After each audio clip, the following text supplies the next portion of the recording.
নারীদের জন্য ঘরকে উত্তম বলা হয়েছে। হাদিসটি রয়েছে আবু দাউদের 567 নম্বর হাদিস, অবুয়ুতুহুন্না খয়রুল লাহুন্না, নারীদের জন্য ঘরই উত্তম, নারীদের জন্য ঘরকে খয়র উত্তম বলা হয়েছে। এই হাদিসকে ভুলভাবে পেশ করা হয়, বলা হয় নারীদেরকে বন্দি করার কথা বলা হয়েছে। এখানে নারীদেরকে বন্দি করার কথা বলা হয়নি, বলা হয়েছে নারীদের জন্য ঘর উত্তম, বাধ্যতামূলক করা হয়নি। পশ্চিমা মিডিয়ার দৃষ্টিতে পর্দা হচ্ছে নারীদেরকে বন্দি করা, পর্দা হচ্ছে নারীদের জন্য বাধা। ইসলামের দৃষ্টিতে পর্দা হচ্ছে শালীনতা, পর্দা হচ্ছে নারীর নিরাপত্তা। নারীদের জন্য ঘরকে উত্তম বলা হয়েছে। হাদিসটি রয়েছে আবু দাউদের 567 নম্বর হাদিস, অবুয়ুতুহুন্না খয়রুল লাহুন্না, নারীদের জন্য ঘরই উত্তম, নারীদের জন্য ঘরকে খয়র উত্তম বলা হয়েছে।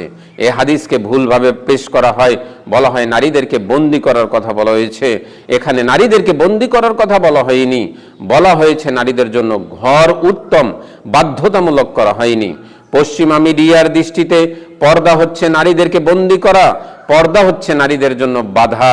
ইসলামের দৃষ্টিতে পর্দা হচ্ছে শালীনতা, পর্দা হচ্ছে নারীর নিরাপত্তা।